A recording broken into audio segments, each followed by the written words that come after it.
Pemirsa Polri melarang keras unjuk rasa di MK hingga selesainya pembacaan putusan sengketa pemilihan presiden 2019. Larangan juga berlaku di sejumlah objek vital yang memiliki potensi kerawanan seperti gedung KPU, Bawaslu, dan komplek MPR DPR. Polri akan membubarkan massa jika tetap menggelar aksi. Ani Rahmi akan mengajak kita untuk melihat kembali adu dalil, bukti, dan saksi yang terjadi di MK dalam sengketa Pilpres 2019. Silahkan, Ani. Setidaknya ada 45.000 personel TNI Polri yang akan mengawal sidang pembacaan putusan sengketa Pilpres 2019 besok Kamis 27 Juni 2019. Juru bicara BPN Andre Rosiade sudah menyebutkan bahwa paslon Prabowo Sandi tidak hadir di Mahkamah Konstitusi saat pembacaan putusan, namun akan menerima semua keputusan MK dengan lapang dada. Sidang sengketa Pilpres dengan nomor perkara 01-PHPU-Pres-17 Romawi _2019 dimulai pada Jumat 14 Juni lalu, dan kita akan lihat kembali petitum dan dalil-dalil yang diajukan pihak pemohon yaitu paslon nomor urut 02. Berawal dari tudingan adanya kecurangan yang bersifat terstruktur, sistematis, dan juga masif dalam pelaksanaan pemilu. Dalam petitumnya, pemohon mencantumkan ada 15 poin permohonan. Ada sejumlah dalil, juga ada gugatan di dalamnya. Yang pertama tentu saja meminta kepada Mahkamah Konstitusi untuk mengabulkan seluruh permohonan. Disusul dengan permohonan agar MK menyatakan keputusan KPU tentang hasil pemilu 2019 batal dan tidak sah sepanjang terkait dengan hasil Pilpres. Nah, menurut pemohon dengan sejumlah dalil yang diajukan bahwa perolehan suara yang benar adalah paslon nomor urut 02 memperoleh 52% suara atau sekitar 68.650.239 suara. Sementara paslon nomor urut 01 memperoleh 46% suara atau sekitar 63.573.169 suara. Ada selisih sekitar 5,1 juta di sini.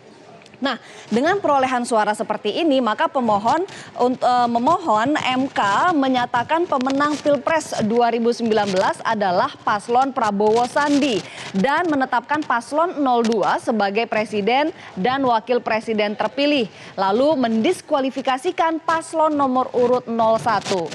Alasannya adalah ada pelanggaran dan juga kecurangan yang TSM atau terstruktur, sistematis, dan juga masif. Kita lihat berikutnya ada tuntutan untuk pemilu ulang khususnya atau setidaknya di 12 daerah. Nah, 12 daerah ini adalah Jawa Barat, Jawa Tengah, Jawa Timur, lumbung-lumbung suara, lalu di Banten, DKI Jakarta, Sumatera, ada Sumatera Utara, Sumatera Selatan, juga ada Lampung, Sulawesi, ada Sulawesi Tengah, Sulawesi Selatan, Papua, dan juga Kalimantan Tengah. Berikutnya adalah memohon untuk MK memberhentikan seluruh komisioner KPU. Juga KPU menetapkan pemilih berdasarkan DPT yang dapat dipertanggungjawabkan dan adanya audit terhadap situng atau sistem informasi perhitungan suara.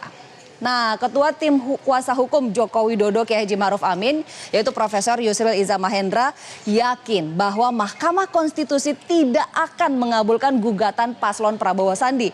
Setidaknya ada 3 hal yang membuat gagal memenangkan gugatan di Mahkamah Konstitusi. Yang pertama adalah tim kuasa hukum mereka tidak bisa membuktikan adanya kecurangan yang bersifat terstruktur, sistematis, dan juga masif. Untuk membuktikan dalil ini, salah satu ketentuannya adalah minimal harus terbukti. Kecurangan ini dilakukan di separuh dari jumlah provinsi yang ada. Karena tuduhan TSM harus terbukti secara signifikan mempengaruhi penetapan hasil pemilu. Ada tuduhan, ada penetapan hasil pemilu, dan harus ada bukti yang menghubungkan 2 hal ini.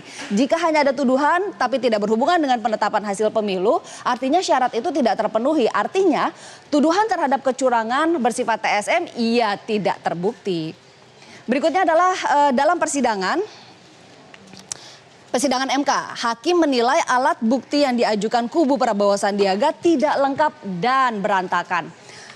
Ada dokumen-dokumen yang disusun tidak secara sistematis, lalu juga tidak ada penjelasan keterkaitan. Artinya sehingga nggak kurang dari 94 kontainer bukti yang diajukan paslon 02 ditarik kembali setelah majelis hakim mempersoalkan karena tidak disusun sebagaimana kelayakan dan kelaziman dalam hukum acara. Ini yang dijadikan bukti.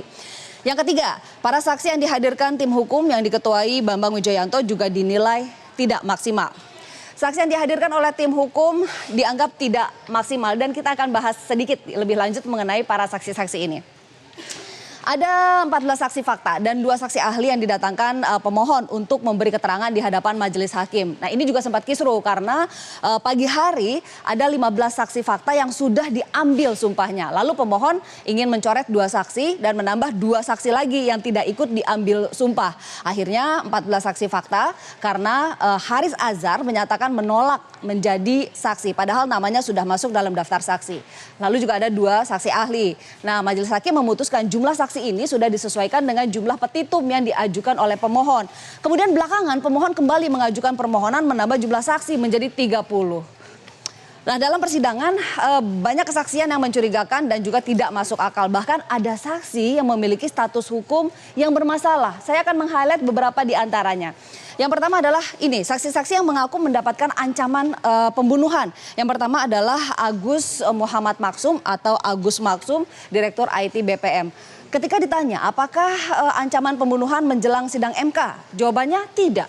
Ternyata ancaman yang datang jauh sebelum Pilpres digelar. Saksi ternyata juga tidak bisa menjawab siapa yang mengancam dan tidak melapor kepada polisi. Lalu saksi Agus Maksum juga mengatakan bahwa ada DPT siluman di Bandung, tapi ternyata tidak pernah ngecek ke lapangan. Berikutnya adalah saksi Hermansyah yang juga mengaku pernah diteror sebelum bersaksi di MK. Tapi bentuk terornya adalah ada beberapa mobil yang terparkir di depan rumahnya. Hakim kemudian bertanya, apakah itu adalah mobil tamu tetangga? Saksi menjawab, tidak tahu.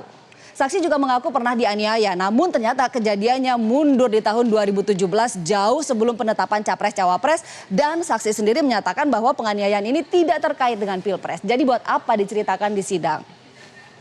Berikutnya adalah tidak sedikit saksi yang memberikan keterangan namun mengandung keanehan. Misalnya nih ada saksi Idam Amiruddin yang memberikan keterangan ada DPT dan KK siluman. Faktanya warga pindahan dari luar wilayah memiliki kode KK yang sesuai dengan kode wilayah asal tempat warga membuat KK tersebut. Sehingga ketika pindah kodenya memang berbeda dengan wilayah tempat pindah tersebut. Nah saksi juga menyebut ada kecurangan terjadi di beberapa wilayah seperti misalnya Kabupaten Bogor, Bengkulu dan juga Sulawesi Selatan. Faktanya 3 wilayah tersebut dimenangkan oleh paslon 02. Jadi tidak hanya kecurangan yang tidak terbukti, kecurangan juga ternyata tidak berhubungan dengan perolehan suara. Ia kecuali saksi ingin membuktikan bahwa paslon lain yang melakukan kecurangan. Lalu juga ada saksi Listiani yang melaporkan deklarasi dukungan yang dilakukan oleh kepala daerah, namun saksi tidak menyaksikan deklarasi tersebut. Melainkan modalnya adalah video dan deklarasi ternyata dilakukan pada hari libur. Bawaslu setempat juga sudah memproses laporan ini dan menyatakan tidak terbukti melanggar undang-undang pemilu. Juga ada saksi Betty yang mengaku menemukan tumpukan amplop kosong dan ini sudah dilaporkan di daerah Juwangi. Daerah Juwangi ini sekitar 50 km dari tempat tinggalnya dan disebutkan bahwa perlu waktu 3 jam untuk sampai ke sana. Namun ketika hakim mencoba Google Map ternyata hanya 1,5 jam perjalanan saja. Amplop-amplop kosong ini kemudian diajukan kepada majelis hakim sebagai bukti baru saat persidangan. Dan ternyata amplop-amplop ini belakangan diketahui tidak sesuai dengan standar KPU. Lalu juga ada sejumlah kesaksian yang aneh tadi sudah disebutkan bahwa jarak perjalanannya 3 jam dan sebagainya. Nah, Bawaslu sendiri menyatakan bahwa tidak ada laporan atau temuan dalam kasus di Kecamatan Juwangi. Jika kesaksiannya terbukti palsu, dan juga saksi menghadirkan barang bukti palsu yang dibuat sendiri, maka ada ancaman pidana yang siap menjerat saksi Betty. Lalu ada juga saksi yang ternyata statusnya adalah tahanan kota kejaksaan dari Batubara, Sumatera Utara karena melanggar Undang-Undang ITE dalam Pilkada 2018 lalu. Dan saksi tanpa izin meninggalkan kotanya untuk menjadi saksi di Jakarta. Tapi saat ini saksi tersebut telah dicokok petugas dan sudah ditahan di lapas Labuhan Ruku. Nah, Persidangan yang berlangsung secara maraton di MK memang menjadi sorotan banyak pihak termasuk netizen.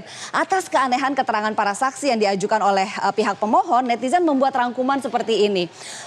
Ada saksi-saksi, semua saksi disebutkan di sini, ada fotonya juga dan ada keanehan-keanehannya. Seperti misalnya ada saksi Nur Latifah yang menyaksikan KPPS membantu pemilih saat mencoblos, tapi tidak tahu bahwa ada PSU yang digelar di TPS tersebut. Lalu juga ada Tri Hartanto misalnya yang menyaksikan deklarasi, ternyata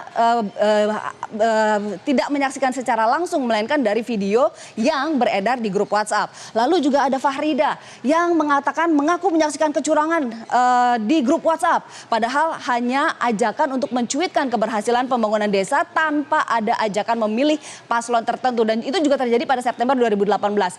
Dan masih banyak lagi. Tidak hanya dalil, saksi, dan juga bukti yang lemah. Sejumlah gugatan juga ternyata salah alamat. Terkait pemilu, Mahkamah Konstitusi memiliki wewenang untuk memeriksa sengketa hasil penghitungan suara dan bukan proses pemilu. Beda antara sengketa proses pemilu dan hasil pemilu. Status Kiai Haji Ma'ruf Amin di dua bank syariah harusnya diajukan ke Bawaslu saat proses pemilu berlangsung, bukan saat pemilu sudah selesai.